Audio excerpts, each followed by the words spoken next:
sangat buruk. Dananya nggak dikorupsi ya. Halo semua, Balik lagi di konten yuk cari tahu bareng Ginpat. Anggi, Ines, Dipat. Nah, hari ini kita mau nanya-nanya ke anak FKM tentang RPJPN dan RPJPK. Nah, kira-kira gimana ya pemahaman mereka tentang hal itu? Yuk cari tahu. Halo. Hai. Boleh kenalin diri kamu dulu nggak? Oke, halo. Aku Ajeng dari FKM 21. Kenalin semua, nama aku Reski Deswita dari S1 Reguler Keselamatan dan Kesehatan Kerja 2021. Halo, kalian aku Belkis dari Prodi Kesehatan Lingkungan angkatan 2021. Setahu aku RPJPN itu rencana pembangunan jangka panjang yang dibuat untuk 20 tahun ke depan. Yaps, betul banget.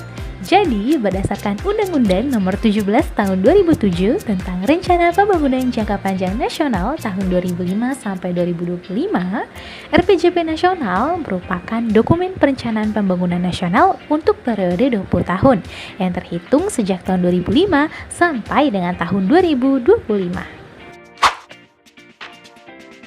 Kayaknya karena kita jurusan kesehatan, mungkin kesehatan kali ya. Tepat sekali. RPJPK itu merupakan kepanjangan dari Rencana Pembangunan Jangka Panjang Bidang Kesehatan. RPJPK itu merupakan penjabaran dari RPJPN. Nah, untuk RPJPK tahun 2005 sampai 2025, di dalamnya itu terkandung beberapa hal, mulai dari dasar, visi, misi, arah pembangunan, serta kebutuhan sumber daya pembangunan nasional di bidang kesehatan, yang mana hal tersebut akan menjadi sebuah pedoman bagi pemerintah dan juga masyarakat, tak terkecuali oleh sektor swasta dalam menyelenggarakan pembangunan kesehatan di Indonesia selama periode 20 tahun yang terhitung dari 2005 sampai tahun 2025. Menurut aku penting banget sih Bagi patokan kita untuk beberapa tahun ke depan. Jadi kayak hal-hal sedemikian meskipun jabatan presiden cuma 5 tahun, tapi next itu udah harus ada hal-hal yang harus dipersiapkan. Kalau tanpa rancangan pembangunan jangka panjang, kita kan udah bakal tahu ya Indonesia tuh mau bawa ke arah mana, terutama di bidang kesehatannya. Misalkan kita udah buat rencananya, kita bisa nih evaluasi di misalkan saat ini gimana hasilnya, apakah sudah sesuai dengan indikator yang udah kita buat. Nah, betul banget. Jadi seperti yang tadi sudah teman-teman FKM sebutkan, bahwa adanya RPJP nasional dan kesehatan itu memang sangat penting. Kenapa?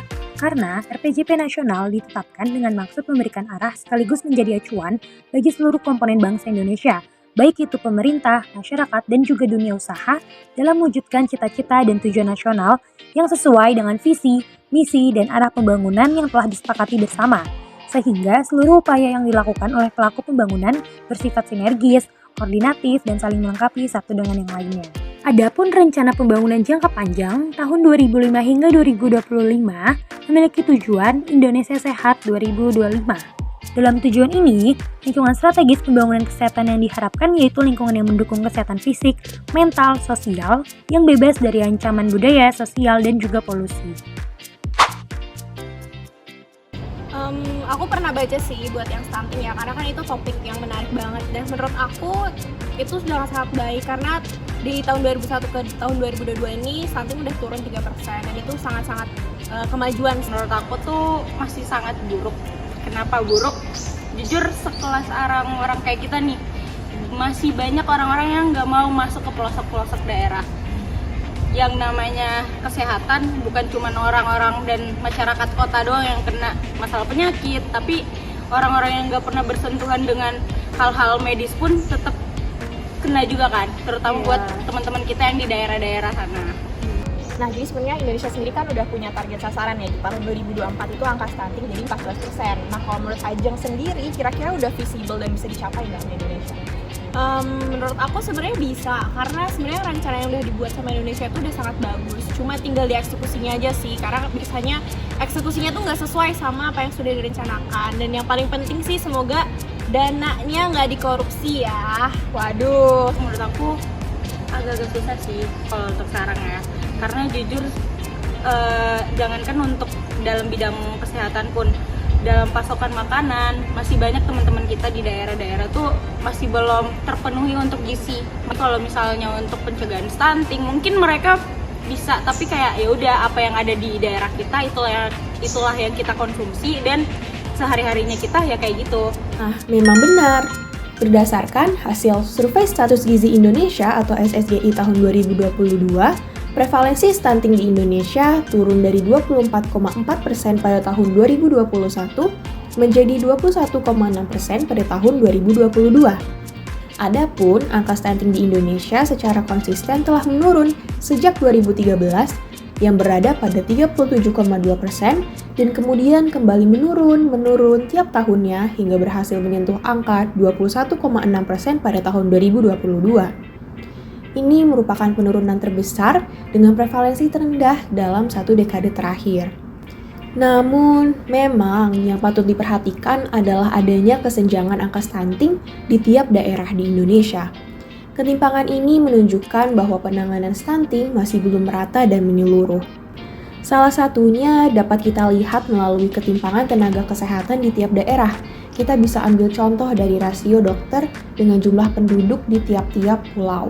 Ketimpangan tenaga kesehatan ini tentunya akan berpengaruh dalam upaya-upaya penanganan stunting. Nah, tidak hanya itu, kurangnya akses terhadap pelayanan kesehatan, adanya perbedaan kondisi ekonomi dan sosial dari tiap-tiap daerah juga menjadi faktor kenapa masih ada ketimpangan angka prevalensi stunting di daerah-daerah di Indonesia. Oleh karena itu, perlu adanya upaya pemerintah secara adil, merata, dan komprehensif, disertai dengan partisipasi masyarakat yang maksimal, supaya angka prevalensi stunting bisa mencapai target 14% pada tahun 2024.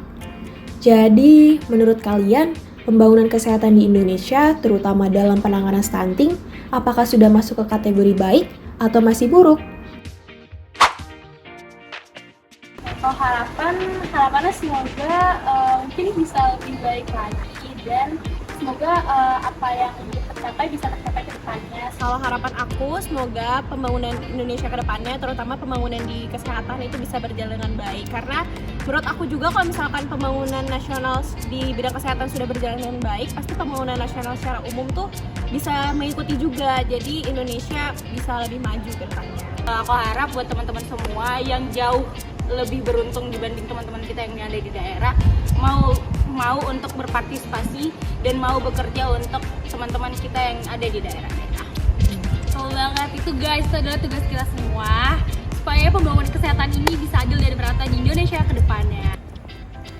Nah, itu tadi hasil tanya-tanya kita ke anak FKM. Gimana menurut kalian? Nambah insight kalian nggak tentang RPJPN dan RPJPK? Pastinya dong, Nes. Oke deh, sekian dari kami. Sampai ketemu lagi di konten kita yang berikutnya. Dadah!